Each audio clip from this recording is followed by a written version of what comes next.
On Christmas Eve, I stepped into my parents' living room and froze. Right there, above the fireplace, was a massive custom-framed family portrait. My dad, my mom, and my brother Elijah all smiling brightly. But my face was completely cropped out, erased like I never existed. Nobody said a word. The next morning, I handed my parents a thick manila envelope and quietly told them not to open it. Of course, they ripped it open anyway. Within seconds, my mom was sobbing uncontrollably, and my dad's face drained of all color. Before I tell you exactly what was in that envelope and how it brought their entire fake empire crashing down, please let me know where you are watching from in the comments below.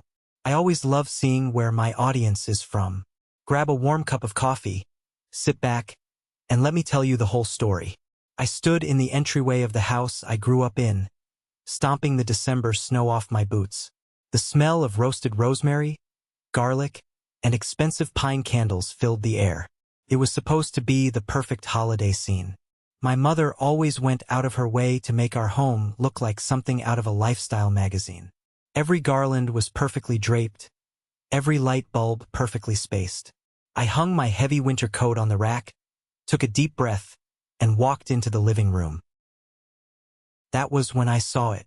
Directly above the stone fireplace, taking up almost half the wall, was a massive new photograph. It was glossy, professionally lit, and set in a heavy mahogany frame. My mother was sitting on a velvet chair wearing her signature pearls, her hair perfectly styled. My father stood behind her, wearing that stiff, practiced smile he reserved for country club dinners and golf course selfies. And right next to them, taking up the most space, was my younger brother, Elijah. He was wearing a tailored suit that probably cost more than my first car, flashing a wide, arrogant grin. It was a beautiful picture. The only problem was that I wasn't in it. I didn't just miss picture day. I knew exactly when this photo was taken. It was at my cousin's wedding 4 months ago. I remembered standing right next to Elijah. I remembered my mom telling me to stand up straight. But looking at the frame now, the space where I had stood was seamlessly edited. It wasn't a sloppy crop. It was a meticulous, professional Photoshop job. They had paid someone good money to digitally erase me from our family history. I stood there staring at it. 5 seconds passed, then 10. A strange ringing noise started in my ears. I expected to feel sad. I expected to feel that familiar, tight ache in my chest that I had carried around since childhood. But I didn't. Instead, a cold, heavy calmness washed over me. "Dinner is almost ready," my mom called out from the kitchen. Her voice was light, breezy, completely normal. I walked into the kitchen. My mom was pulling a tray of roasted vegetables from the oven. My dad was pouring himself a glass of expensive red wine. Elijah was leaning against the marble island, scrolling through his phone. Not a single one of them looked at me with guilt. Not one of them even brought up the giant missing elephant in the living room. They just expected me to ignore it. They expected me to swallow my pride and play the role of the quiet, invisible son, just like I always did. I slid my hand into the inner pocket of my jacket. My fingers brushed against the thick, heavy paper of a manila envelope. I had brought it with me tonight, unsure of exactly when I was going to hand it over. Part of me, the naive, foolish part of me that still desperately wanted a family, had thought about keeping it hidden. I had thought about giving them one last chance to just be normal parents. But seeing that photograph changed everything. They didn't just forget me. They strategically removed me, like I was a bad brand partnership they were trying to scrub from their public image. I kept my hand in my pocket and forced a polite smile. I sat through the agonizing dinner. I listened to my dad brag about his investments. I listened to my mom praise Elijah's glowing skin and his brand new designer watch. I ate my food, drank my water, and watched them perform their perfect little play. The envelope stayed in my pocket all night. I didn't hand it to them then. I wanted them to enjoy their last peaceful night. Because tomorrow morning, when the sun came up and the presents were opened, I was going to drop a bomb that would shatter their reality forever. To understand why I had that envelope, and why I was ready to burn my own family down to the ground, we have to rewind. We have to go back 3 months to a cramped office building downtown, where a single piece of paper from the government finally woke me up from a lifetime of lies. 3 months before that Christmas Eve, my life was actually going pretty well. I was 28 years old, working 50 hours a week as a senior logistics manager. I wasn't rich by any means, but I made a solid salary. I lived modestly, drove a used sedan, and saved every extra dollar I could. I was finally ready to buy my first home. It wasn't going to be a mansion, just a small 2-bedroom condo on the edge of the city. I remember sitting in the fluorescent-lit office of my mortgage broker, a guy named Dave. I had all my paperwork neatly organized in a green folder. 2 years of tax returns, pay stubs, bank statements.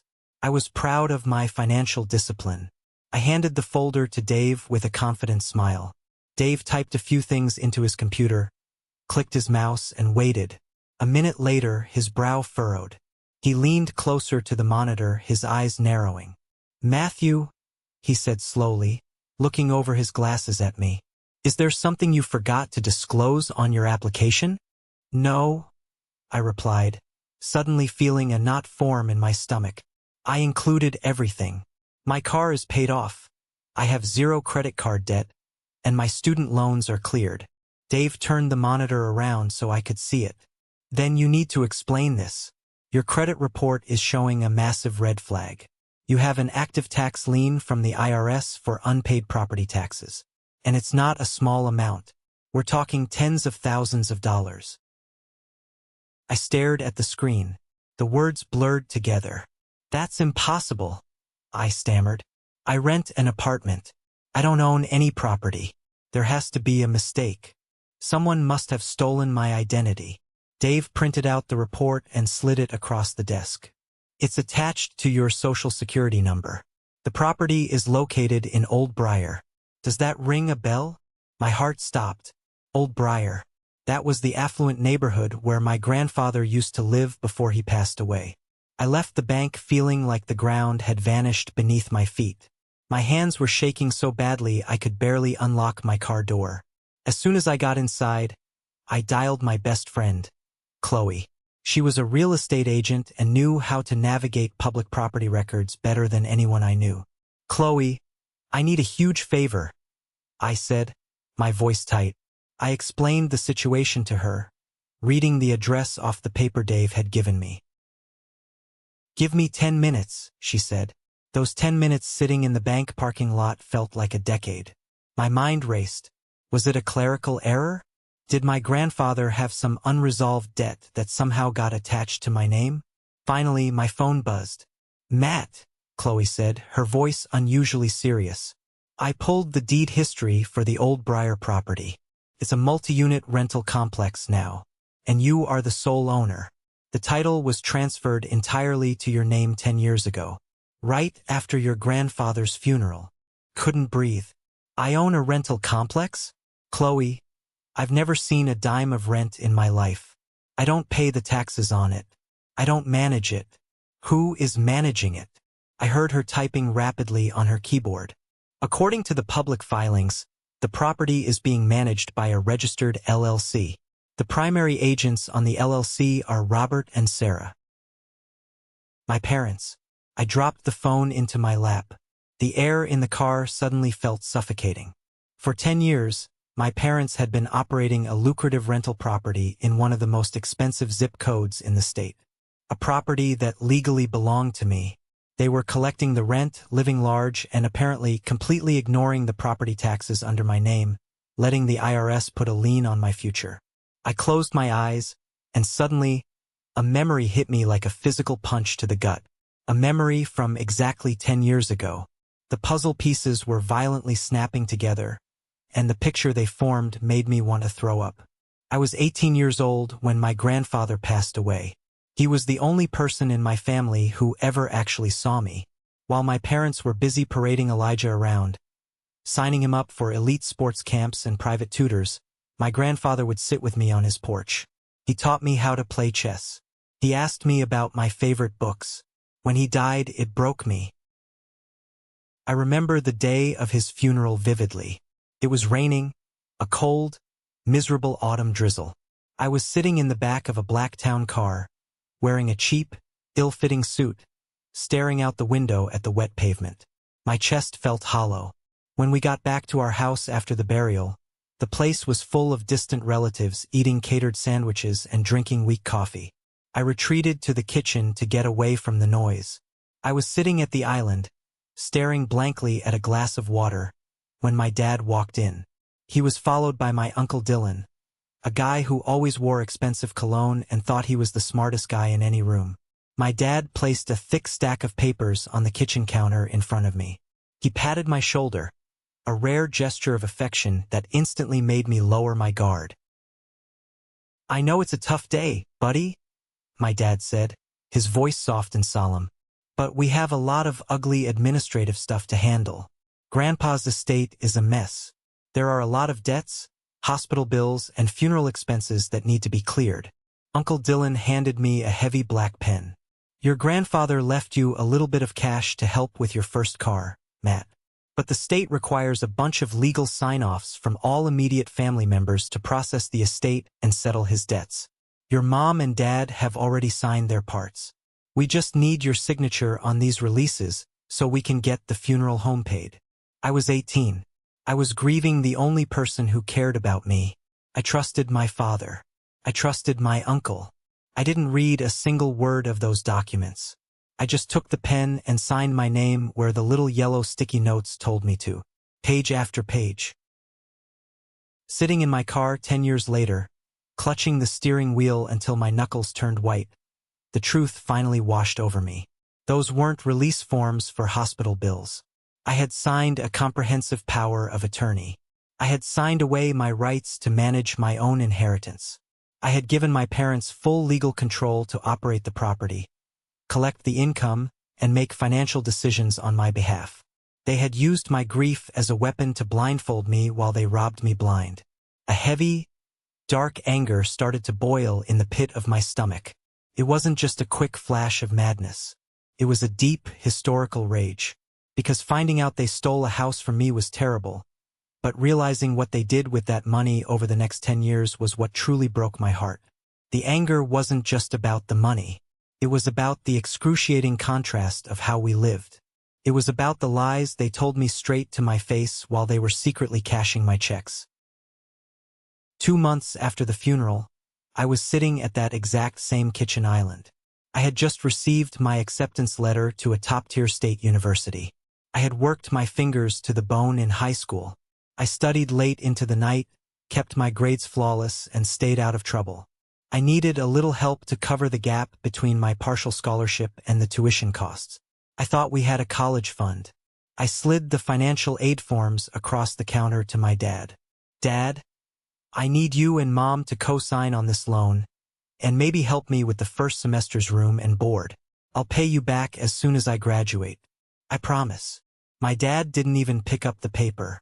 He just sighed, rubbing his temples like I was giving him a massive headache. "Matthew, you have to be realistic," he said, using his best disappointed parent voice. "Things are incredibly tight right now. The economy is rough. We are drowning in expenses. We don't have a college fund sitting around for you. You're a smart kid, you need to figure this out on your own. Maybe defer a year and work at the hardware store." I felt a lump form in my throat, but I nodded. I didn't argue. I packed my bags, moved out, and crashed on the couch of my buddy, Luke. I took out high-interest private loans. I worked 3 jobs. I flipped burgers until 2 a.m., woke up at 6 a.m. to clean library floors, and went to class in between. I ate instant noodles so often that the smell of them still makes me nauseous today. While I was doing that, my parents were telling me they were broke. But exactly 2 months after my dad told me they had no money, it was Elijah's 18th birthday. I remember coming home for a quick weekend visit to do my laundry because I couldn't afford the laundromat. I walked up the driveway and stopped dead in my tracks. Sitting perfectly parked in front of our garage was a brand new, pristine white Porsche. It had a massive red bow slapped on the hood. My parents were standing on the lawn holding champagne glasses. Elijah was jumping up and down, screaming, hugging my mom, high-fiving my dad. "You guys are the best parents in the entire world," Elijah yelled, dangling the shiny keys in the air. I stood by the trash cans, holding a plastic laundry basket full of cheap, faded t-shirts. My dad caught my eye. He didn't look embarrassed. He just offered a weak shrug and mouthed, "We got a good deal on a lease." A lease, right? Over the next 10 years, while I was agonizing over grocery bills, they were taking trips to Tuscany. While I couldn't afford a plane ticket home for Thanksgiving, my mom was posting photos of her new designer handbags, raving about how blessed she was. Elijah failed out of 2 different colleges, and they happily paid his rent in the city while he tried to launch a useless art collective. They built an entire empire of luxury, privilege, and favoritism, and they built it using the bricks of my stolen inheritance. Sitting in my car outside the bank, wiping a tear of pure rage from my cheek, the sad, lonely kid inside me finally died. I didn't want their love anymore. I didn't want their approval. I wanted justice. I put my car in drive and pulled out of the parking lot. I wasn't going to confront them. Not yet. If I was going to war against my own blood, I needed ammunition, and I knew exactly where to find it. I took the rest of the day off work and drove straight to Old Briar. It was a 40-minute drive from my apartment, but it felt like entering a different dimension. The streets were lined with massive oak trees and manicured lawns. I pulled up to the address Chloe had given me. It wasn't just a house. It was a beautifully maintained triplex. 3 separate, luxury rental units. The brickwork was immaculate. The windows were large and modern. My grandfather had bought this place decades ago for pennies, and now it was a gold mine. I parked down the street and walked up to the front unit. I didn't have a plan. I just needed to see it with my own eyes.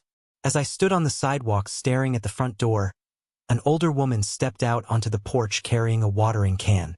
She had kind eyes and silver hair pulled into a messy bun. "Can I help you, young man?" she asked, looking at me curiously. "Hi," I said, forcing a friendly, relaxed smile. "I'm sorry to bother you. I'm actually a contractor, just doing some exterior evaluations for the neighborhood association. Beautiful place you have here." She smiled warmly and walked down the steps. "Oh, thank you.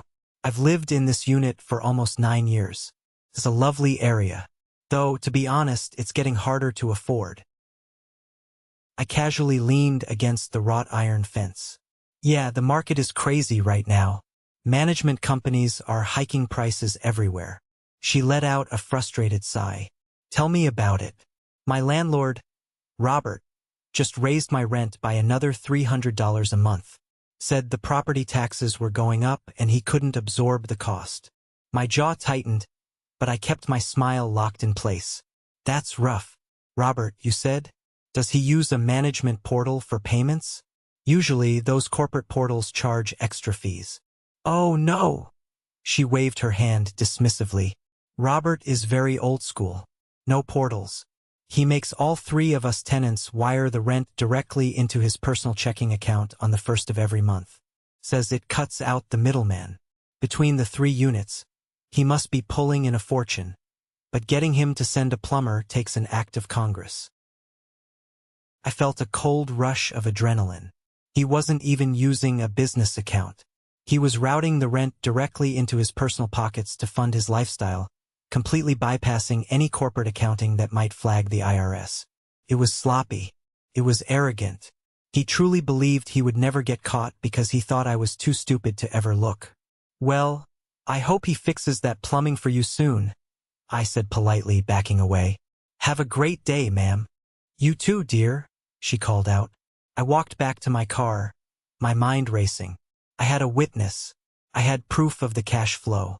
But I needed to know exactly how deep the betrayal went in my family. I needed to know who else knew.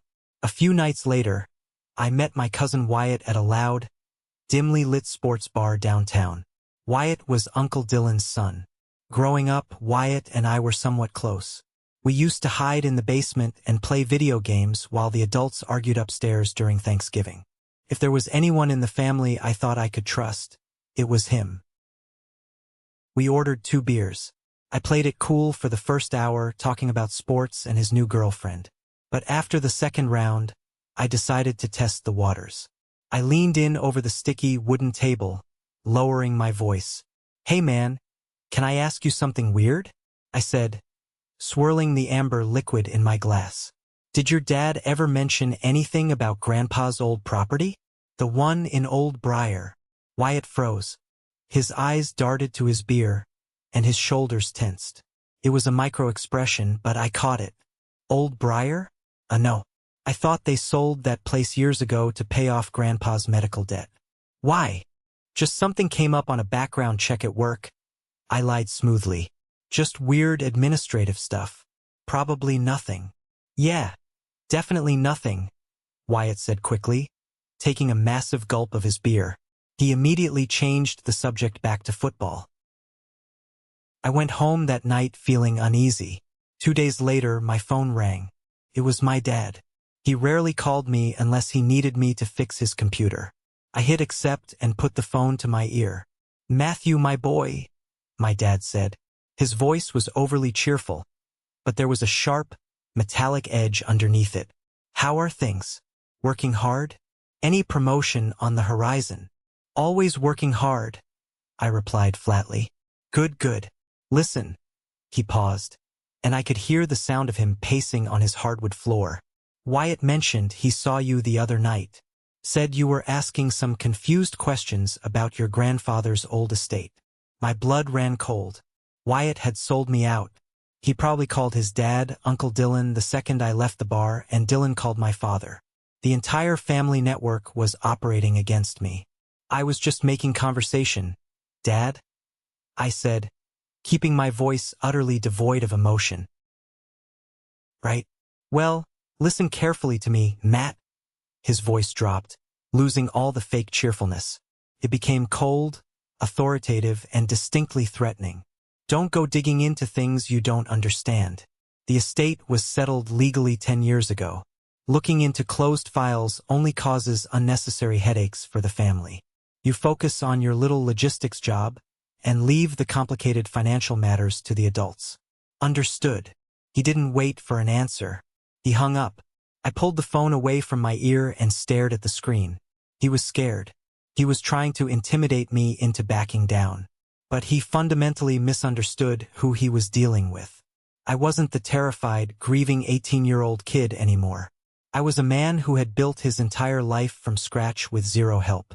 I didn't cower. I didn't cry. I opened my laptop, typed "aggressive real estate litigation lawyer" into the search bar, and made a phone call that would change my life. His name was Carter. He worked in a sleek, glass-walled office building, wearing a sharp suit and a no-nonsense expression. Carter usually handled messy divorce and custody battles for high-net-worth clients, but Chloe promised me he knew real estate fraud inside and out. He was the kind of guy who didn't smile much, which was exactly what I wanted. I sat across from him in his office, sliding my IRS notice, the property records, and a transcript of the conversation I had with the tenant across his desk. Carter put on his reading glasses and flipped through the documents in silence. For 10 straight minutes, the only sound in the room was the ticking of his wall clock and the rustling of paper. Finally, he took his glasses off and looked at me. "Your parents are incredibly brazen, Matthew," Carter said, his voice a low rumble. "And surprisingly stupid." "Explain it to me," I said, leaning forward. Carter pulled up a document on his computer screen and turned it toward me. "I pulled the original will your grandfather filed with the county. It explicitly states that the Old Briar property is to be left to you, and you alone. No trusts, no executors, full direct transfer upon his death."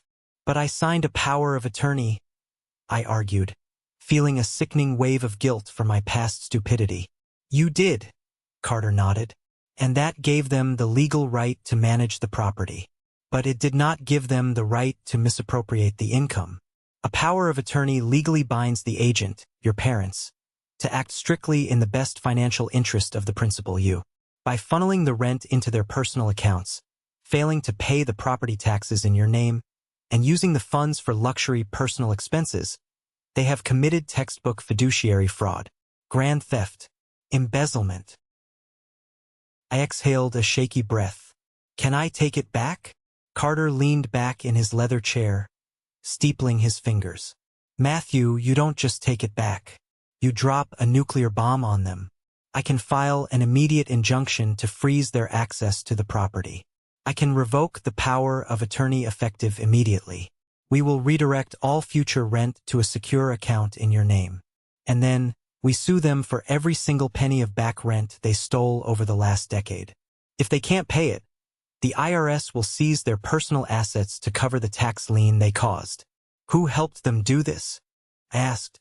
My dad isn't smart enough to set up an LLC to shield liability while hiding behind a POA. Carter tapped a piece of paper. The LLC was registered by a CPA named Dylan. Your uncle, I presume? He structured this whole thing. He's complicit.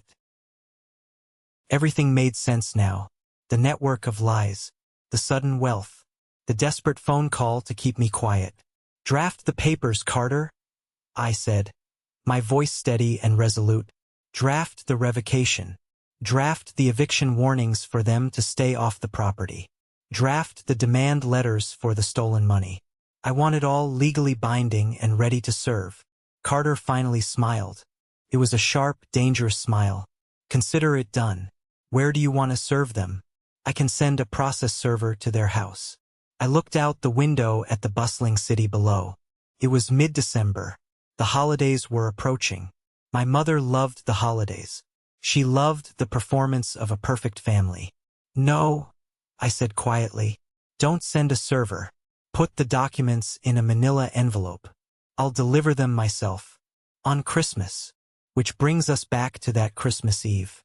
The night of the missing family portrait.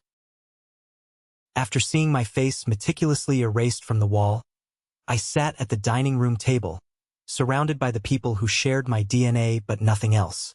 The table was set with fine china and crystal glasses. A massive roasted turkey sat in the center.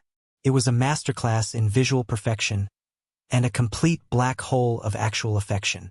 So, Elijah, my dad said, cutting into a piece of white meat, tell Matthew about the big news at the agency. A promotion, right? Elijah swirled his wine glass, looking incredibly pleased with himself. Oh, it's nothing major. Just got bumped up to senior creative director. The salary increase is nice, but really it's about the creative control, you know?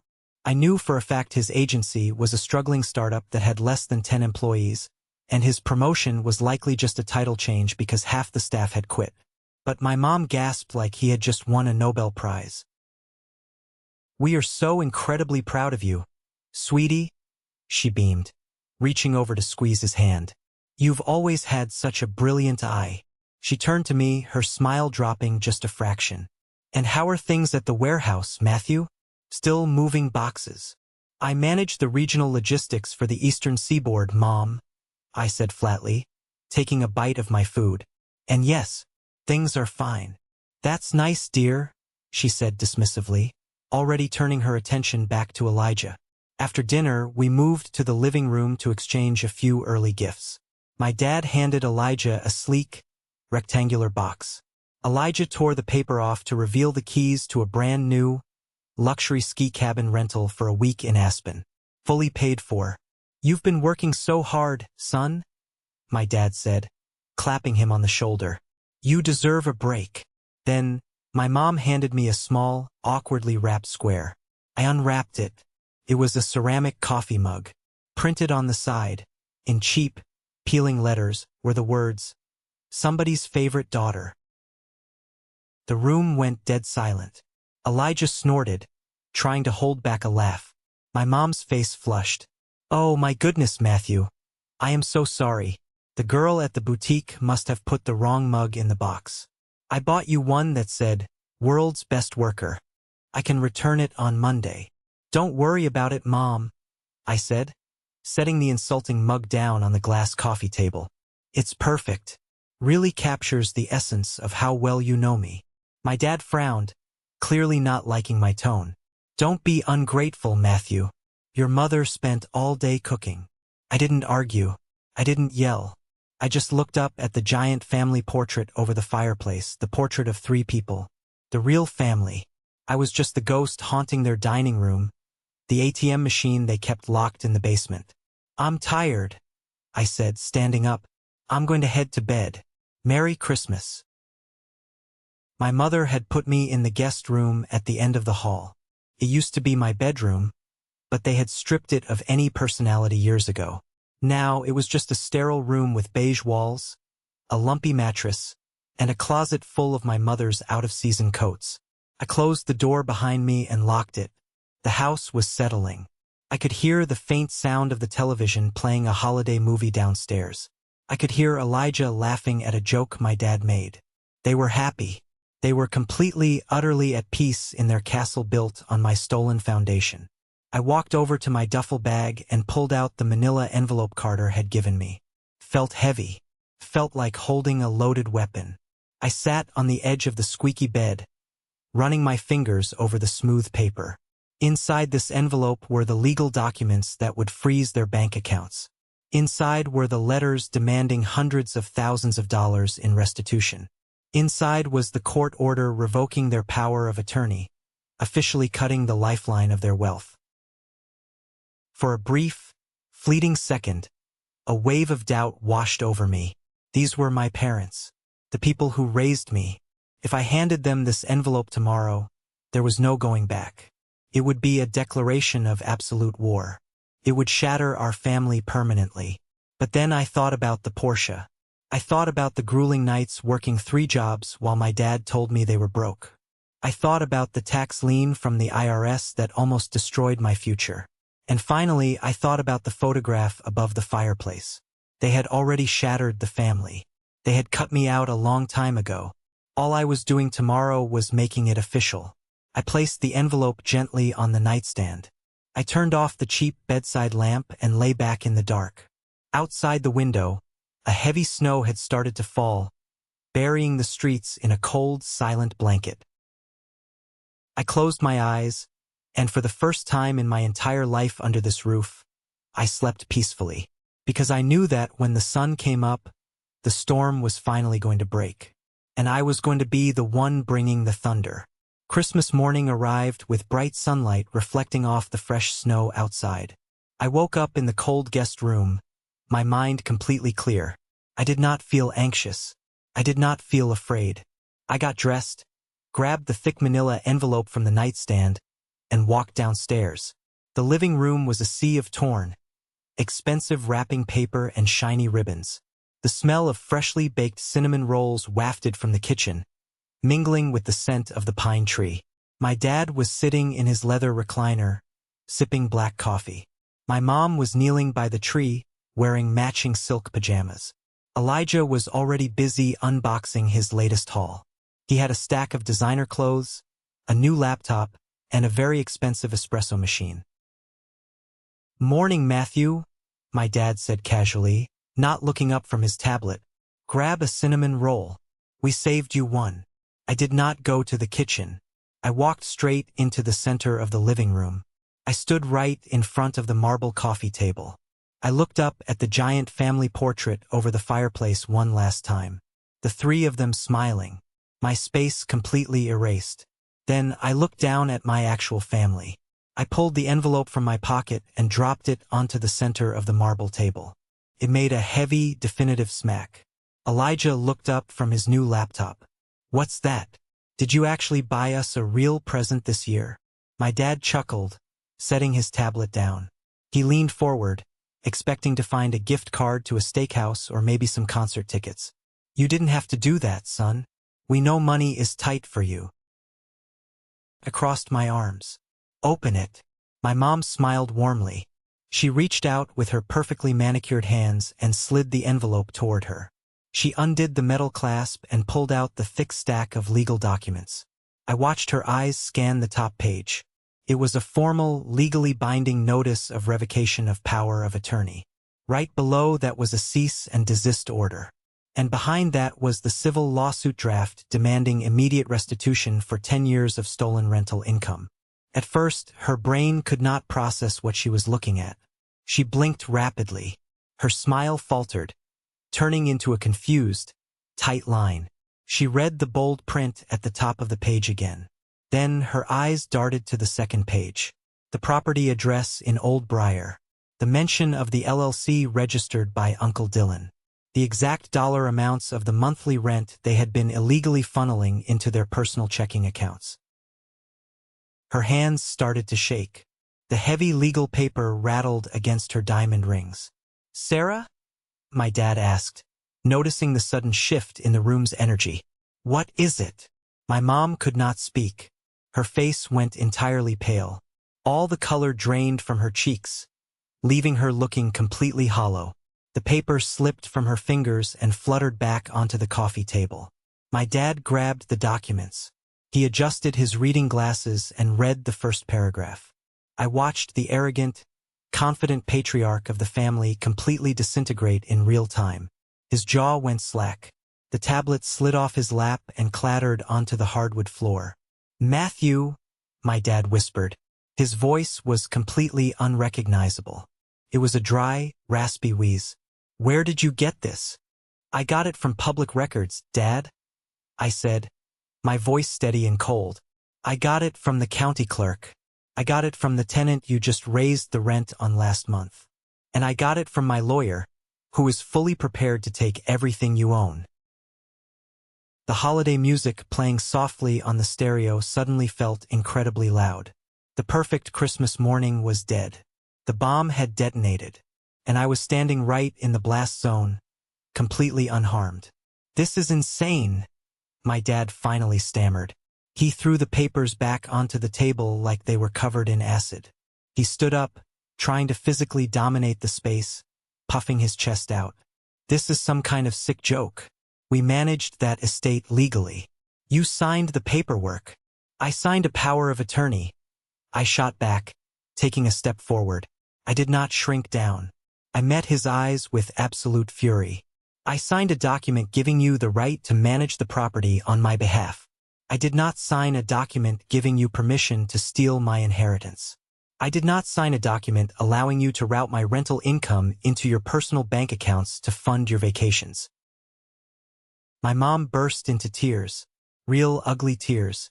She covered her face with her hands. "Matthew, please, you don't understand. We were protecting you. You were 18 years old. You didn't know how to handle real estate. You would have squandered it." "Protected me?" I laughed. It was a harsh, bitter sound. "You protected me by letting the IRS slap a massive tax lien on my social security number because you were too busy buying designer bags to pay the property taxes in my name? You protected me by telling me you were completely broke when I begged you for help with college tuition." I pointed a finger at the white Porsche sitting in the driveway outside the window. "You told me to work 3 jobs. You watched me eat instant noodles and sleep on a friend's couch. And 2 months later, you bought him a luxury sports car with my money. You call that protection? I call it grand theft." "Don't you dare speak to your mother that way," my dad roared. His face was bright red now. The veins in his neck were bulging. He was losing control, and he knew it. "We put a roof over your head for 18 years. We fed you. You owed us. That house was the only way we could keep this family afloat." "Keep this family afloat?" I echoed. "You mean keep up the illusion. You wanted the country club membership. You wanted the first-class flights to Tuscany. You used my grandfather's dying gift to build a fake upper-class lifestyle, and you treated me like a burden the entire time." My dad pointed a trembling finger at me. "If you file this lawsuit, you will destroy this family. You will ruin us financially. Is that what you want? You want to see your own parents out on the street. You ruined yourselves," I stated simply. "I am just turning the lights on. The gig is up, Dad. The LLC Uncle Dylan set up to shield you is useless because you commingled the funds. You broke every fiduciary law on the books. My lawyer already filed the injunction. As of this morning, your access to the Old Briar property is legally frozen. The tenants have been served with notices to redirect all payments to a trust in my name. You don't have a dime of my money anymore." My mom wailed, sinking onto the sofa. "Matthew, please, we can work this out. We can give you a cut. We can make you a partner in the LLC. I own the whole thing, Mom, I said, shaking my head at her absolute delusion. There is no partnership. You are thieves. And I am your landlord kicking you out. The room fell silent again, save for my mother's sobbing. They had no cards left to play. Their authority was gone. Their wealth was gone. The fake empire of sand they had built over the last 10 years was washing away right in front of their eyes. But there was one person in the room who still had not fully grasped the reality of the situation. Elijah. He had been sitting on the floor, surrounded by his expensive gifts, staring at us with wide, panicked eyes. And then, he opened his mouth and made the biggest mistake of his life. Elijah scrambled to his feet. He looked from the legal documents to my dad, and then finally glared at me. His face was twisted with that familiar, entitled rage he always got when someone told him no. You can't do this, Matt, Elijah snapped, stepping between me and our parents. You don't even need that money. You have a good job. You live in a cheap apartment. You like living like that. We actually need this income to maintain our standard of living. I stared at him, genuinely amazed by his sheer audacity. You think you have a right to my money because you like expensive things? It's family money, Elijah yelled, his voice cracking. Dad told me about the setup 2 years ago. He said Grandpa left the house, but you didn't care about it. He said you were fine on your own and that the rental income was going to support my art career. You can't just take back my funding. The room went dead silent. Even my mother stopped crying. I looked at my dad. He squeezed his eyes shut and ran a hand over his face. He knew Elijah had just handed me the final nail for their coffin. You knew, I said softly, stepping closer to my brother. For 2 years, you knew that the money paying your rent, funding your vacations, and buying your clothes was stolen from me. And you didn't say a single word. Elijah swallowed hard, suddenly realizing his mistake. He took a step back. I thought you knew. I thought it was an arrangement. You drove a Porsche bought with my stolen inheritance while I was working night shifts, I said, my voice dropping to a dangerous whisper. You knew exactly what was happening. You are just as guilty as they are. I turned away from him and looked at my parents. They looked small, pathetic. The towering, intimidating figures of my childhood were completely gone, replaced by 2 desperate criminals caught red-handed. Carter is going to audit every single bank account you own, I said clearly, making sure they heard every word. He is going to track every dollar you pulled out of Old Briar. The demand letter gives you 30 days to pay back the last 10 years of stolen rent. If you can't pay it, the court will place a lien on this house. They will take your cars. They will take your retirement accounts. And if you try to fight me on this, I will take these documents to the district attorney and press criminal charges for fraud. My dad slumped down into his chair, utterly defeated. I walked over to the coat rack and pulled my heavy winter jacket over my shoulders. I zipped it up slowly. I did not feel a single ounce of guilt. I felt light. I felt like a massive, crushing weight had finally been lifted off my chest. If you ever contact me again without going through my lawyer, I said, putting my hand on the front doorknob, I will call the police. I opened the door. The crisp, freezing winter air hit my face. Felt amazing. I stepped out onto the porch, leaving the door wide open behind me. I walked down the driveway, past Elijah's shiny white Porsche, got into my used sedan, and drove away. I didn't look back in the rearview mirror. Not even once. This is the moment that changes everything. The moment I finally took back control of my life. Thank you so much for your patience and for staying with me until now. You've been amazing. Please give this video a like and comment one below to let me know you've made it this far. Not only does this help more people find this story, but it also lets me know that my experiences truly mean something to someone. Your support is my greatest motivation to keep sharing the rest of this journey. The silence in my apartment over the next few weeks was absolute heaven. I didn't have to pretend anymore. I didn't have to rehearse conversations in my head before visiting them. I was free. But my phone, on the other hand, was an absolute war zone. They did not respect my boundary. criminals rarely do when they are backed into a corner. The barrage of messages started 2 days after Christmas. First, it was my mother. She weaponized her emotions like a seasoned general. Her voicemails would start with a soft, trembling sigh. "Matthew, sweetie. It's Mom. I can't sleep. I haven't eaten in days. My heart is physically breaking. Please, you have to talk to us. We are your family. I carried you for 9 months. You can't just throw us away over money. Money isn't everything. Please call me back." I listened to it once, felt absolutely nothing, and forwarded the audio file directly to Carter's email. When the guilt trips didn't work, the tactics changed. Next came the anger from my dad. His texts were long, frantic paragraphs full of capitalization and spelling errors. "You are destroying this family. You have no idea how the real world works. I kept a roof over your head. You owe me. If you don't call off those lawyers by Friday, I am countersuing for the cost of raising you. You are an ungrateful son." I screenshotted the threats, forwarded to Carter. Then came the panicked, pathetic messages from Elijah. His reality was crumbling the fastest. "Bro, please. The bank sent me a repossession notice for the car. I don't have the cash to make the payment this month. Can you just unlock the account for 1 more week? Just so I can figure things out? We are brothers. Don't do this to me. Delete. Block." The funniest attempt came from Uncle Dylan, the smart guy who orchestrated the whole LLC scam. He tried to call me from his office line, playing the role of the wise, neutral mediator. "Matthew, my boy, let's not get the courts involved.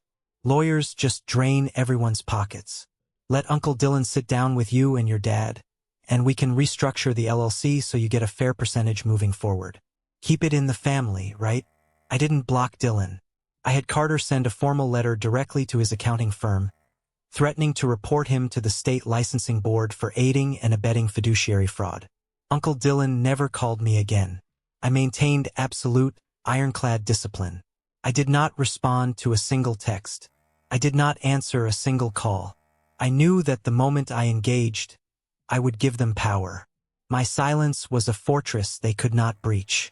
They were screaming into a void, and the echo of their own panic was starting to deafen them. They had spent 10 years treating me like I was invisible. Now I was giving them exactly what they always wanted. I disappeared. The financial dominoes did not just fall. They collapsed violently. When you build a lifestyle that requires $10,000 of stolen rental income every single month to stay afloat, cutting that cord is like pulling the plug on a life support machine. They had zero savings. Every dime they stole had been spent on maintaining their upper-class illusion. I didn't have to go looking for information. The gossip in our extended family network was too juicy to contain, and pieces of it constantly drifted back to me through mutual acquaintances. By February, the bank officially seized Elijah's white Porsche. He couldn't make the payments without my grandfather's money. His promotion at the agency turned out to be worthless because the startup folded. Without his luxury car and his endless cash flow to buy drinks for his friends, his social circle abandoned him.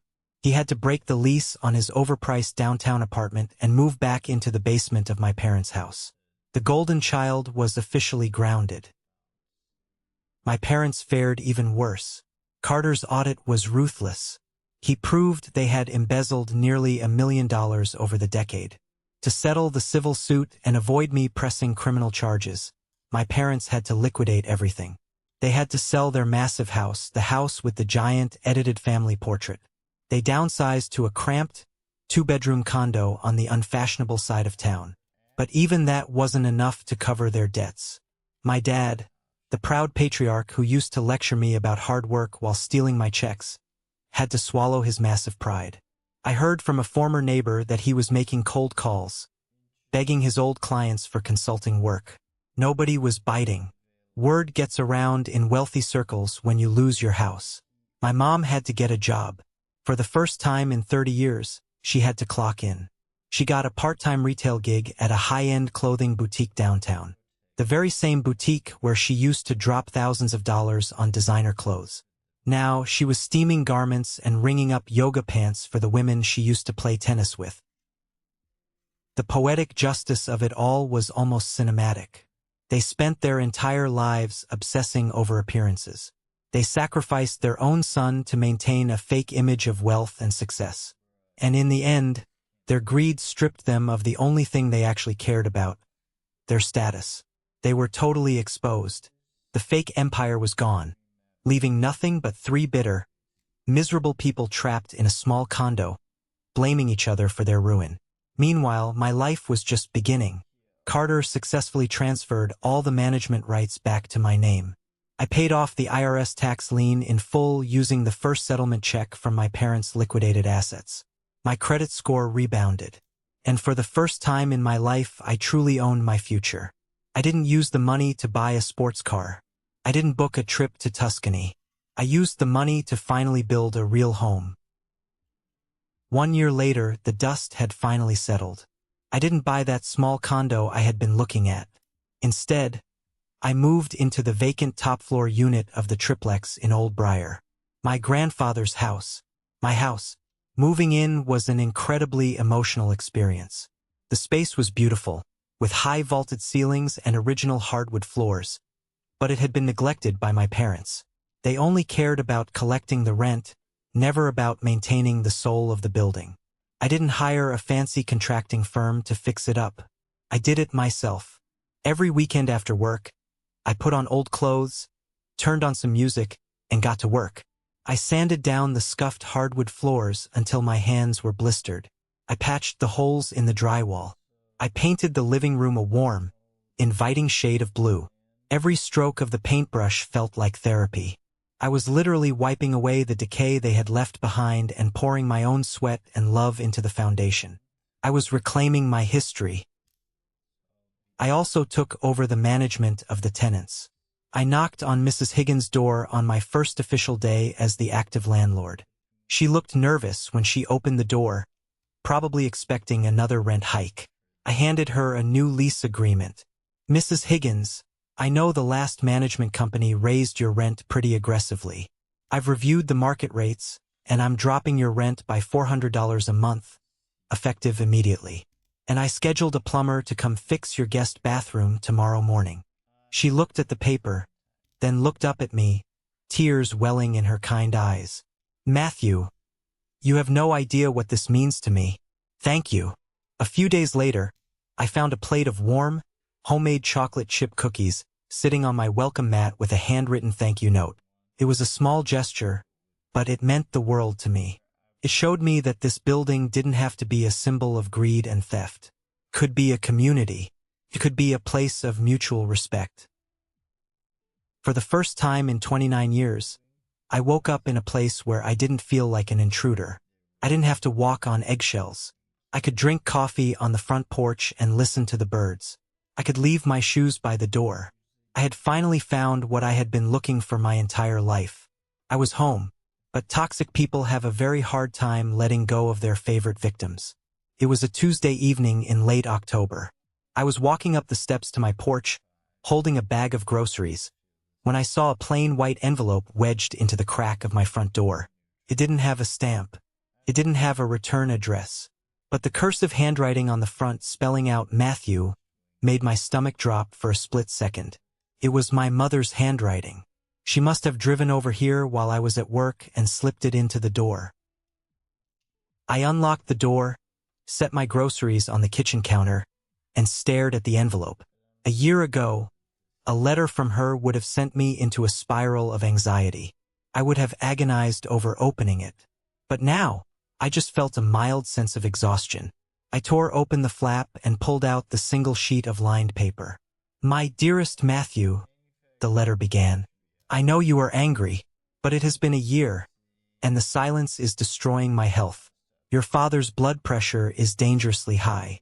Elijah is depressed. We are struggling so much in this new place. We miss you. You made your point and you won. But family is forever. We can put the money issues behind us and start over. Please, let's heal. Give your mother a second chance. I love you." I read it twice, not because I was moved, but because I was fascinated by the sheer psychological gymnastics on display. It was a masterclass in manipulation. Notice what was missing? There was no apology. Not a single word acknowledging that they committed fraud. Not a single admission of guilt for stealing my inheritance, lying to my face, or treating me like a second-class citizen. She framed it as if we just had a silly disagreement over money issues. She framed herself as the victim whose health was failing because I was being stubborn. She wanted me to feel guilty so I would come back and play my designated role. The emotional punching bag who fixes their problems. I didn't feel angry. I didn't feel the urge to call her and scream. I just felt a profound sense of pity. They were never going to change. They were incapable of genuine self-reflection. I walked over to the fireplace I had restored in my living room. I struck a match, lit a small fire, and watched the flames catch the dry wood. I held the letter by the corner and lowered it into the fire. The paper curled, turned black, and dissolved into ash. The smoke drifted up the chimney and disappeared into the night sky. That was the last time my mother ever tried to contact me. The bridge wasn't just burned. The ashes were scattered. I was completely, beautifully free. The holidays rolled around again. My first Christmas in my own house. I didn't spend it alone in a sterile guest room. I hosted dinner. I invited Chloe, the friend who helped me uncover the truth. I invited Luke, the buddy who let me sleep on his couch when my parents refused to help with my college tuition. I cooked a massive prime rib, we drank good wine, and the house was filled with loud, genuine laughter. Sitting by my feet were 2 golden retriever mixes I had adopted from the local shelter. They were chaotic, happy, and fiercely loyal. After dinner, Chloe walked over to the fireplace. She picked up a framed photograph resting on the mantel. "I love this picture," she smiled, tapping the glass. I walked over and stood next to her. It was a picture we took on Thanksgiving. It was me, Chloe, Luke, and the 2 dogs sitting on my front porch. Everyone was smiling. Everyone was leaning in toward each other. "Yeah," I said quietly, looking at the frame. "Me too. Nobody had to be cropped out of this one." A few weeks later, I was at a hardware store picking up some salt for the icy driveway when I ran into Wyatt, the cousin who had betrayed me. He looked older, tired. He was standing in the checkout line holding a cheap snow shovel. He saw me and froze. He looked incredibly uncomfortable, shifting his weight from foot to foot. "Hey, Matt," he mumbled, refusing to make eye contact. "Long time." "Hey, Wyatt," I said casually, tossing a bag of salt into my cart. He hesitated, then leaned in a little. "I heard what happened with your folks. Man, things are bad for them. Aunt Sarah is working retail. Elijah is basically broke. Have you talked to them at all?" He was fishing for gossip. He wanted to know if the ice was thawing so he could report back to the family network. I looked him dead in the eye. I didn't scowl. I smiled. A genuine, relaxed smile. "I haven't talked to them," I said, "and I never will. But you can tell them I said hi." Wyatt swallowed hard and nodded quickly, grabbing his shovel and hurrying out the door. He finally understood. I wasn't holding a grudge. I had completely moved on. They were nothing more than strangers I used to know. I paid for my salt, loaded it into my car, and drove back to Old Briar. The winter sun was setting, casting a warm golden glow over the brick exterior of my house. I pulled into the driveway, turned off the engine, and just sat there for a moment, listening to the quiet. I had survived them. I had fought the hardest battle of my life against the people who were supposed to protect me, and I had won. Not just the lawsuit. I had won my peace of mind. When I look back on everything, I realize the greatest gift my grandfather left me wasn't the property in Old Briar. It wasn't the brick walls, the hardwood floors, or the monthly rental income. The greatest gift he left me was the truth. The inheritance was just the catalyst. It was the flashlight that illuminated the dark, toxic reality of my family. For 28 years, I thought I was the problem. I thought I wasn't smart enough, charismatic enough, or successful enough to earn their love. I thought Elijah was just better than me. But the money revealed their true character. They didn't love Elijah more. They loved the reflection of themselves they saw in him. And they didn't hate me They just found me useful. I was a tool to be used and discarded. We are taught from a very young age that blood is thicker than water. We are conditioned to believe that we owe our parents our undying loyalty simply because they gave us life. But respect is a two-way street. Love should not be a transactional arrangement. If someone is actively destroying your mental health, stealing your peace, or manipulating your reality, you are allowed to walk away. It doesn't matter if they share your last name. It doesn't matter if they sat at your dinner table for 20 years. You are allowed to protect yourself. Cutting out toxic family members isn't an act of cruelty. It is the ultimate act of self-preservation. Sometimes, the strongest, bravest thing you can possibly do is pack your bags, walk out the front door, and never look back. Today, it's Christmas Eve again. I'm sitting in my living room. The fire is crackling. My dogs are asleep on the rug. The house is quiet, warm, and entirely mine. There are no fake smiles. There are no passive-aggressive comments about my clothes or my job. There is only peace. I built a life I don't need a vacation from, and I surrounded myself with a family I chose. Thank you for sticking around and listening to my story. It wasn't an easy one to tell, but it's one I know I needed to share. I hope this resonated with you in some way. Family dynamics can be incredibly complicated, and sometimes the hardest wounds to heal are the ones inflicted by the people closest to us. Have you ever found yourself in a similar situation? Have you ever had to walk away from someone you loved in order to protect yourself? I read every single comment, and I would love to hear your experiences down below. If you have made it all the way to this exact moment in the video, you are part of an exclusive group. I want you to go down to the comments and type the letter W. W stands for winner. It lets me know that you are part of the 1% club, the amazing people who watch these stories until the very last second. You guys are the reason I keep making these videos. If my story helped you or entertained you, please hit that like button and click follow so we can stay connected. I have a lot more stories to share with you. Until next time, stay strong, protect your peace, and never let anyone erase you from your own life.